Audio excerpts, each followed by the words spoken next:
1988년 일본 요코하마의 한 중학교. 항상 인자한 미소를 띤 다카시마 요헤이 선생은요. 자상하고 따뜻한 성품으로 학생들에게 늘 인기가 많았습니다. 그런데 그해 필리핀에 있는 모 일본인 학교로 파견 근무를 가게 된 다카시마 선생. 그런데 다카시마, 당신을 긴급 체포한다. 당신은 묵비권을 행사할 수 있으며 변호사를 선임할 수 있다. 2014년 1월 필리핀의 한 호텔에서 13살의 소녀 3명과 음란 촬영을 한 것이 발각되면서요. 온 세상에 드러난 그의 추악한 두 얼굴. 매일 대여섯 명, 많게는 10명의 여성과 성매매를 했고요. 그런데 여기에 더 경악, 더 엽기적인 건요. 그의 더러운 이중 생활은 무려 27년간 계속됐습니다. 미성년자와의 성매매가 발각된 뒤 일본 경찰은 타카시마의 자택을 압수수색했는데요. 그곳에서 더 낱낱이 드러난 그의 만행. 그가 성매매한 필리핀 여성 12,000여 명의 사진과 영상 파일이 무려 14만 개 이상 발견됐고요. 심지어는 1년 번호까지 매겨서 보관했다고 합니다. 타카시마 선생은 추악한 그 행동들을 추억으로 간직하고 싶어 했습니다. 또라이네, 또라이. 뭐 방송용은 아니겠지만. 하지만 더 분개할 일은 더 남았어요? 아, 또 있어? 그냥 1등 하세요, 오늘. 이제부터 진짜 열받은 걸 아닌 것 같아요. 더 열받을 수도 있습니다. 아, 이거 이제부터. 좀 너무 끝판왕. 더 분개할 일은요. 아동 매춘과 아동 포르노 금지법 위반으로 고작 징역 2년에 집행유예 4년이 선고됐다고 합니다. 감옥에 가는 걸 유예해주겠다. 사고만 안 치면. 이렇게 풀어준 거 아닙니까? 그렇죠. 너무나 솜방망이 처벌이 아니라 솜처벌. 처벌이 없었다, 그런 얘기도 봅니다. 잠시 일본어 타임 좀 가져야 되겠습니다. 아, 예. 일본어로 결석을 뭐라고 하시는지 아십니까? 개새끼. 아, 결석이 아, 결석이에요? 일본어 한마디 시간. 아, 그래요? 아, 결석이다. 학교 얘기니까. 지난 3월 인터넷을 뜨겁게 달구며 보는 순간 큰 충격을 안겨준 영상이 있었습니다. 문이 열림과 동시에 한 남성이 겉옷이 다 벗겨진 채 의식을 잃은 여성을 무슨 짐짝처럼 끌고 갑니다. 아, 나 저거 너무 충격받았잖아. 야, 저건 뉴스로 나왔잖아요, 그죠? 저거 한참 며칠 갔어요. 지금 우리 사회에서 공공연하게 벌어지고 있는 데이트 폭력의 한 모습입니다.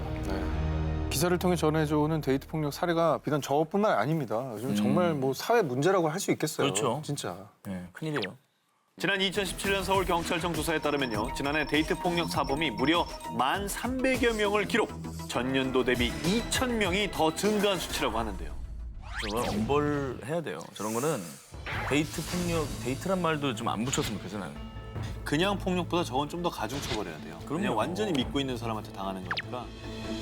좀 전에 보신 영상 속의 인물들은 이제 막 21살 동갑내기 커플이었습니다. 그런데 평소 남자친구 A씨의 잦은 폭력 때문에 여자친구가 이별을 원했는데 남자친구 A씨는 여자친구 집에 강제로 들어가 주먹과 발로 사정없이 구타를 했다고 합니다.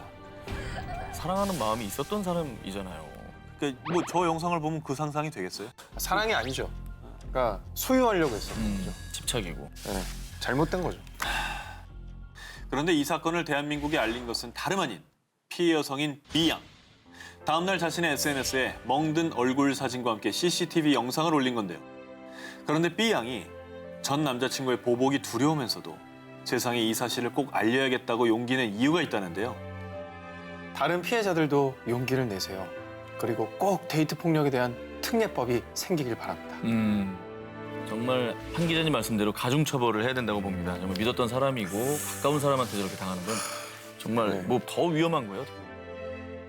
저는 2014년 11월 22일 미국 클리블랜드에 있는 한 평화로운 공원에서 갑자기 강한 총격음이 울렸습니다. 그리고 누군가 바닥에 푹 쓰러졌는데요.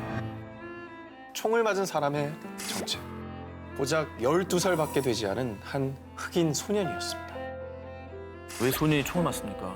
소년이 벌써 무슨 원한이 있다고. 그러게요. 부모님이 선물해준 모형 총을 들고 공원에 나간 12살 소년 타미르 라이스. 타미르는 마치 자신이 멋진 경찰이라도 된 듯 남을 향해 모형 총을 겨눠보기도 하며 이리저리 공원을 누볐습니다. 그런데 그 시각 공원의 인근 911 센터에 한 통의 전화가 걸렸습니다. 공원을 지나던 한 시민이 타미르 손에 쥐어진 모형 총을 진짜 총으로 오해해 신고한 겁니다. 어머. 신고를 받고 출동한 티모시 로먼 경관. 그런데 곧바로 경관은 소녀를 향해 방아쇠를 당겼습니다. 영문도 모른 채 총에 맞은 타미르는 곧바로 병원으로 옮겨졌지만 바로 다음 날 숨을 거두고 말았는데요. 와, 이거 너무 황당하다, 진짜.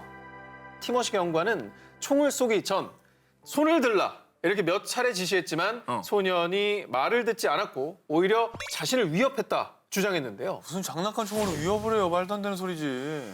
자, 과연 이 말은 사실이었을까요? 자, 이렇게 경찰이 차문을 열고 총을 쏘기까지 걸린 시간은 단 2초. 아니 뭐 경고를 해야 될 거 아닙니까? 출동하자마자 사살을 해버린 건데요. 실제 총이 있어도 경고를 해야 되잖아요. 당연하죠. 보여주신 영상은 너무 빨라가지고 어떻게 된 건지 모를 정도로 삽시간에 이루어진 일이기 때문에 경고 문구를 날렸다는 거는 거짓말로 보여요. 그런데 말입니다. 더 분노가 치미는 일은 법원에서는 티모시 경관의 행동이 정당방위였다며 그를 기소하지 않기로 판결을 내린 겁니다. 자, 무고한 어린 소년의 목숨을 앗아가고도 정당방위라는 이름으로 그가 죗값을 받지 않자 이 판결에 반대하는 시민들이 Justice for 타미르 라이스, 타미르 라이스를 위한 정의라고 적힌 피켓을 들고 법원 앞에서 항의 시위를 이렇게 벌이기도 했습니다.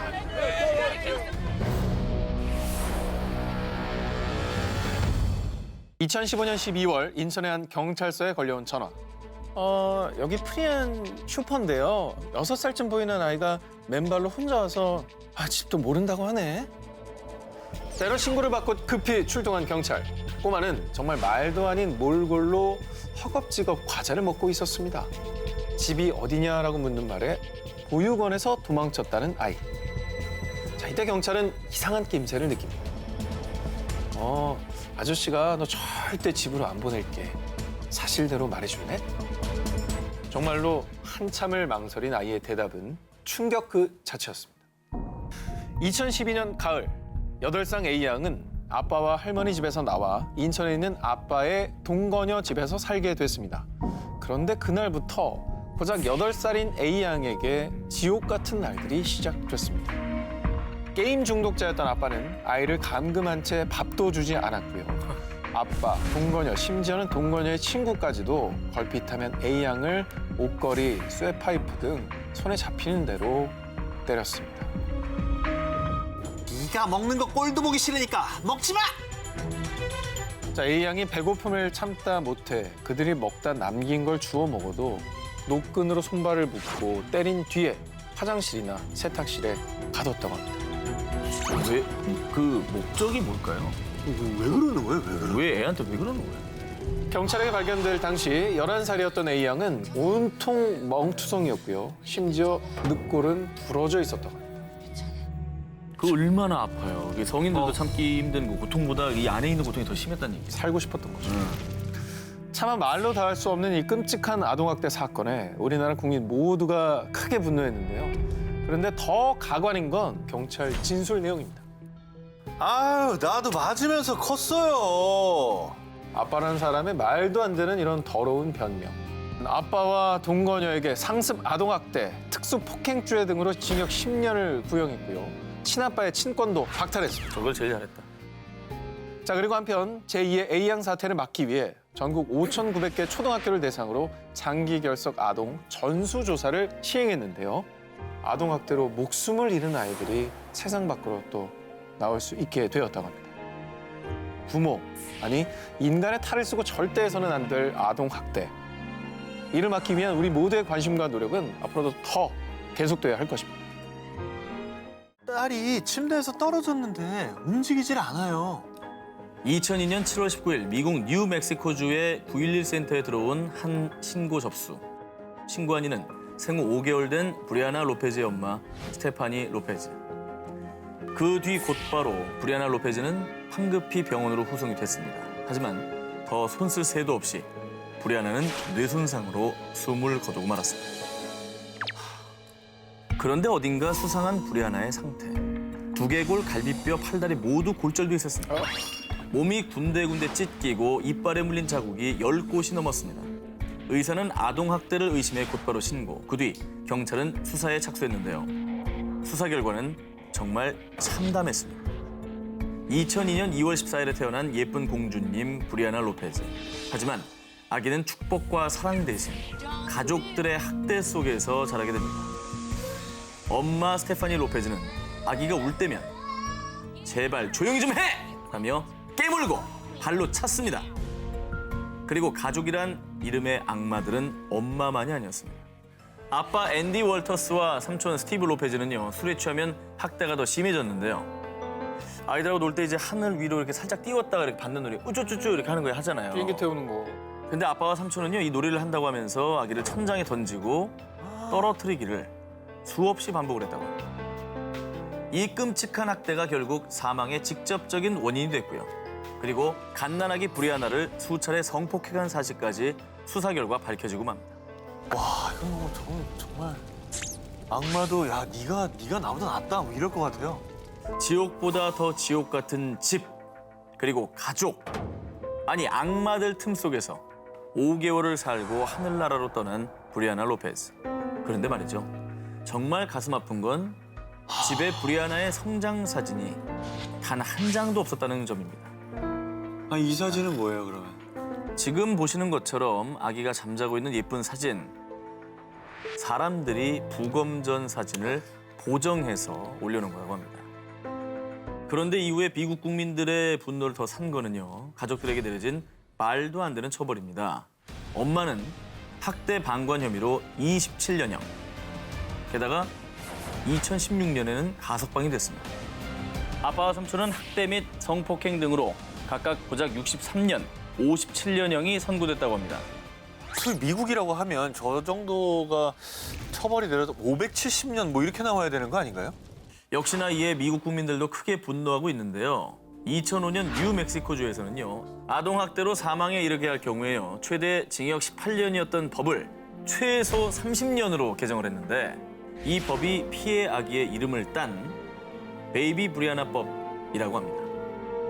만약에 살아있었다면 올해로 16살이 됐을 브리아나 로페즈.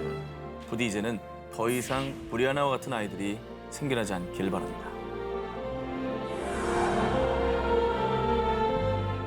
2015년 중국의 한 온라인 커뮤니티에요, 한 행인이 찍은 사진이 올라왔는데 돼지와 함께 트럭 뒷칸에 있는 한 꼬마.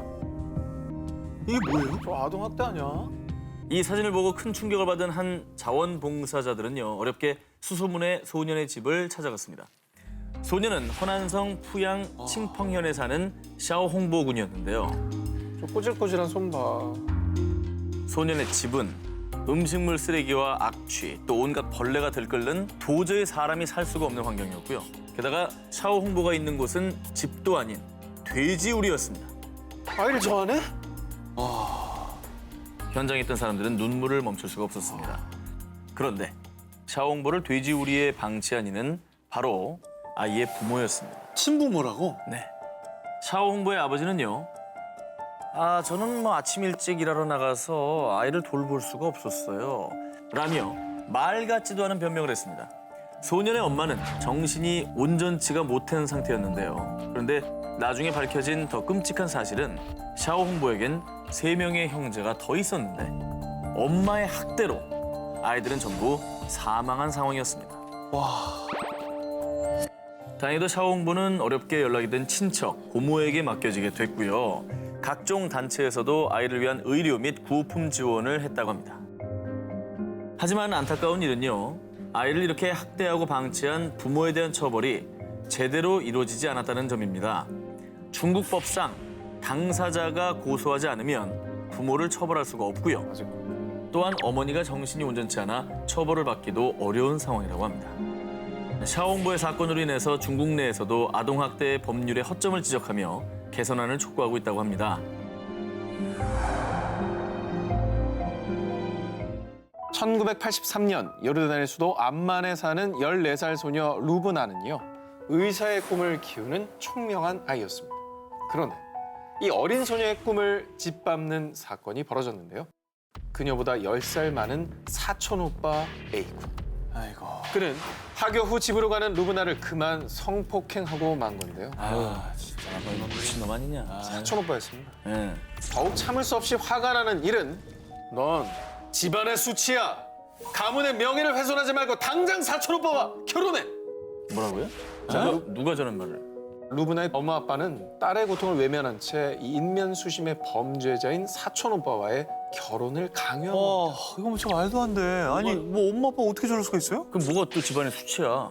자, 믿기 어려우시겠지만 요르단에서는 실제로 성폭행 가해자가 피해자와 최소 3년에서 5년 동안 결혼 생활을 유지할 경우에는 차별을 면한다라는 형법 308조가 실제로 존재하고 있습니다. 정말 연구 대상이다, 저 법 만드는 사람. 정말 악법 중에 악법인 이 법.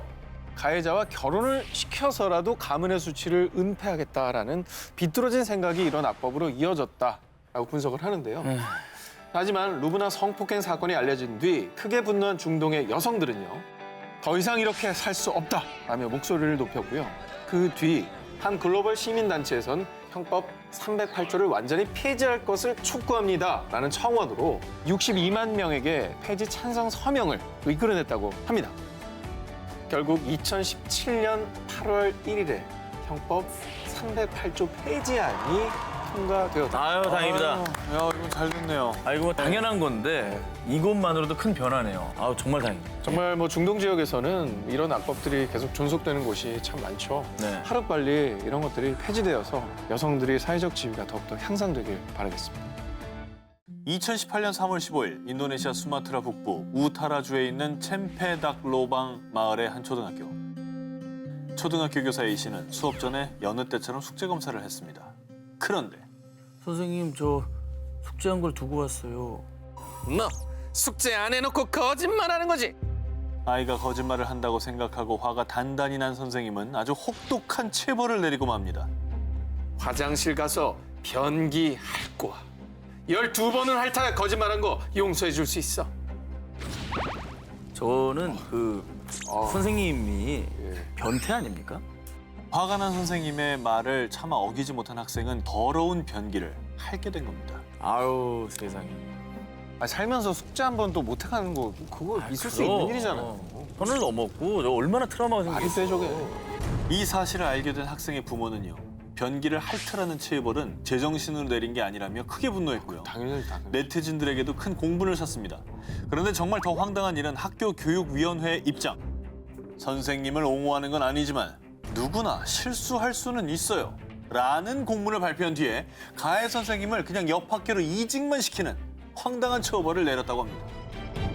그 옆 학교 학생들은 얼마나 떨까? 변기할 때까 봐. 이게 처벌인지도 모르겠어요. 어.